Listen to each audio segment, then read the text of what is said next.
ओम नमः शिवाय। आज हम भगवान शिव की एक अत्यंत सुंदर स्तुति में डूबने जा रहे हैं। बिल्वाष्टकम। यह केवल एक स्तोत्र नहीं है, यह प्रेम की भाषा है, भक्ति की सरलता है। बिल्व पत्र का महत्व शास्त्रों में अद्वितीय है।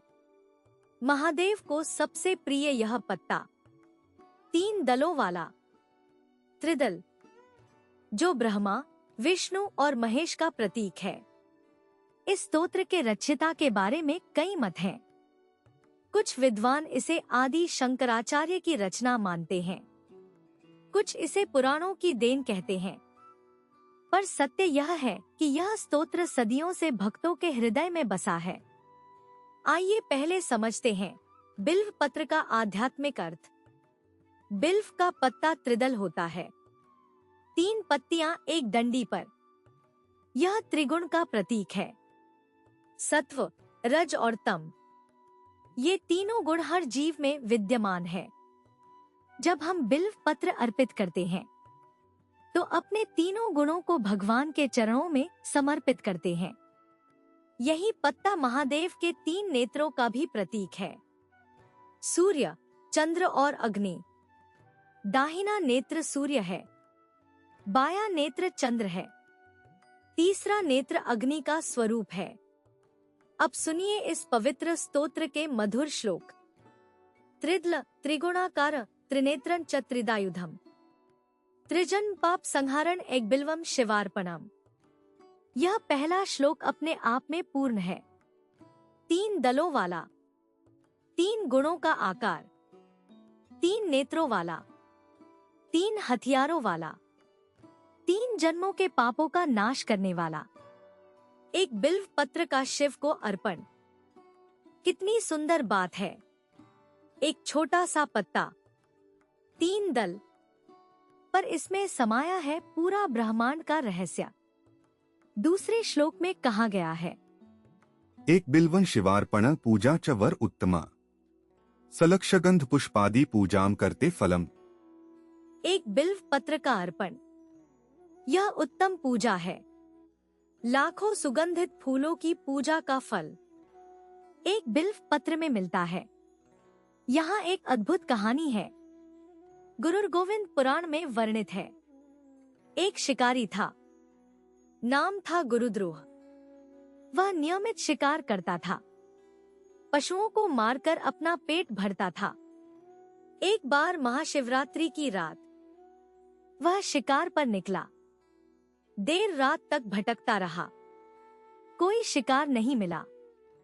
थक गया था, प्यासा था। एक तालाब दिखा, पानी पीने के लिए झुका। तालाब के बीच में एक शिवलिंग था, पत्थर का, जल से घिरा हुआ। शिकारी ने एक बिल्व वृक्ष देखा तालाब के किनारे। वह चढ़ गया उस पर। रात भर इंतजार करने के लिए शिकारी को प्यास लगी। उसने अपने कमंडल से पानी पिया। कुछ पानी शिवलिंग पर भी गिरा। अनजाने में रात भर वह बैठा रहा। बिल्व पत्र टूटते रहे, हवा से, उसके हिलने से ये पत्ते गिरते रहे शिवलिंग पर। यह था अभिषेक। अनजाने में यह था पूजा। अनजाने में यह थी भक्ति। निष्कपट, सहज। प्रभात होते ही शिकारी को दर्शन हुए। भगवान शिव के, महादेव प्रकट हुए, मुस्कुराते हुए। तुमने मेरी अद्भुत पूजा की है, शिव बोले। पूरी रात जागे रहे, बिल्व पत्र अर्पित किए, जल चढ़ाया। यह सब तुम्हारी भक्ति थी। शिकारी घबराया, प्रभु मैं तो शिकारी हूं, पाप में डूबा हूं, मैंने कभी पूजा नहीं की। भक्ति मन के भावों में है, शिव बोले। तुम्हारा हृदय शुद्ध था, निष्कपट था। यही सच्ची भक्ति है। और उस शिकारी को मोक्ष मिला, सिर्फ बिल्व पत्र गिराने से। अनजाने में। यही है बिल्व पत्र की महिमा। तीसरा श्लोक कहता है, दर्शनम बिल्ववृक्षस्य स्पर्शनम पापनाशन, अघोर पाप संहारण एक बिल्वम शिवार्पणम। बिल्व वृक्ष के दर्शन से पापों का नाश होता है, स्पर्श से भी, पर एक बिल्व पत्र अर्पित करना, यह तो सबसे बड़े पापों को भी हर लेता है। बिल्व वृक्ष को श्रीखंड भी कहते हैं। इसकी लकड़ी पवित्र मानी जाती है। इससे शिवलिंग भी बनाए जाते हैं।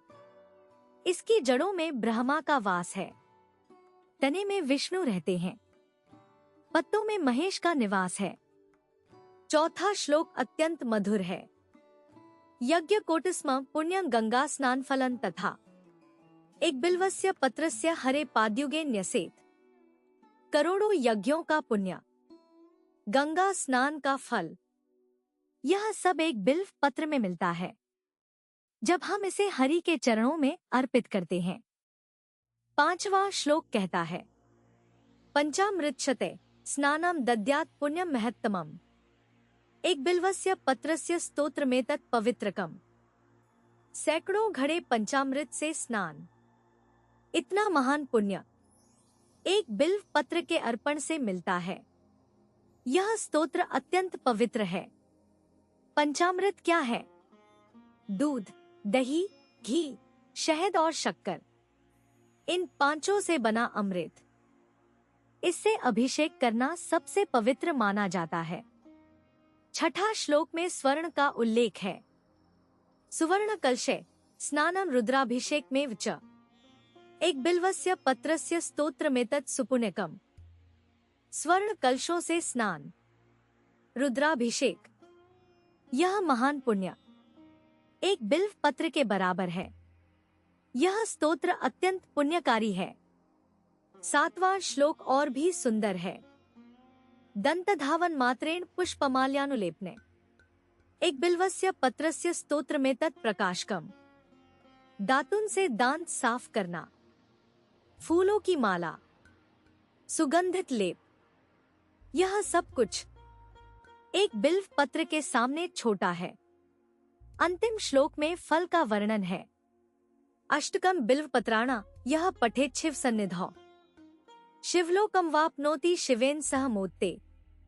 यह अष्टक 8 श्लोकों का यह स्तोत्र जो शिव के समक्ष पढ़ता है वह शिवलोक पाता है, शिव के साथ आनंद मनाता है। अब जानिए व्यावहारिक विधि। बिल्व पत्र कैसे तोड़े? 3 दलों वाला पत्ता, डंडी सहित, टूटा हुआ नहीं, ताजा हो, सूखा नहीं। सूर्योदय से पहले तोड़ना उत्तम है। प्रातः काल में मंत्र जपते हुए ओम नमः शिवाय कहकर तोड़े। पत्ते को धो लें स्वच्छ जल से, फिर शिवलिंग पर अर्पित करें। पहले जल चढ़ाएं, फिर बिल्व पत्र ऊपर से सीधा रखें। डंडी शिवलिंग की तरफ हो। एक पत्र भी काफी है। श्रद्धा से अर्पित करें। महाशिवरात्रि पर विशेष महत्व है। पूरी रात जागकर बिल्व पत्र चढ़ाते रहें। सावन में भी इसकी विशेष पूजा होती है। प्रतिदिन बिल्व पत्र अर्पित करें। यदि बिल्व वृक्ष पास नहीं है तो बाजार से खरीदे गए पत्ते भी चलते हैं, पर ताजे हों। सूखे पत्ते न चढ़ाएं, टूटे पत्ते भी नहीं। कीड़े लगे हो तो नहीं। पत्ते को मुंह से न छुएं, हाथ से ही पकड़े। चढ़ाने के बाद प्रणाम करें। हाथ जोड़कर ओम नमः शिवाय का जप करें। इस स्तोत्र को रोज पढ़ सकते हैं। सुबह पूजा के समय या शाम को, विशेष रूप से सोमवार को, शिव के दिन। बिल्वाष्टकम की महिमा अपार है। यह सिर्फ स्तुति नहीं है, यह साधना का मार्ग है। जब हम बिल्व पत्र अर्पित करते हैं तो हमारे अंदर की त्रिगुणात्मक प्रकृति शुद्ध होती है। सत्व बढ़ता है, रजस घटता है, तमस नष्ट होता है। यही है बिल्व पत्र का रहस्य। यही है भक्ति का सार। न सोना चाहिए, न चांदी, न हीरे मोती, सिर्फ एक छोटा सा पत्ता, 3 दल वाला और पूर्ण श्रद्धा। भगवान शिव सिर्फ भाव देखते हैं, धन नहीं, पैसा नहीं, बड़े फूल नहीं, सिर्फ प्रेम, सिर्फ भक्ति। गुरुद्रोह शिकारी इसका प्रमाण है। अनजाने में पूजा करके मोक्ष पा गया। आप भी कर सकते हैं यह पूजा। रोज सुबह एक बिल्व पत्र श्रद्धा से अर्पित करें। देखिए कैसे जीवन बदलता है, कैसे मन शांत होता है, कैसे भक्ति जगती है। भगवान भोलेनाथ अति कृपालु हैं। छोटी सी पूजा से भी प्रसन्न हो जाते हैं। बिल्व पत्र उनका सबसे प्रिय प्रसाद है। हर हर महादेव। जय शिव शंकर। भगवान शिव जो कल्याणकारी हैं, जो अज्ञान के नाशक हैं, आपको अंतर की शांति, निर्भयता और मुक्ति प्रदान करें।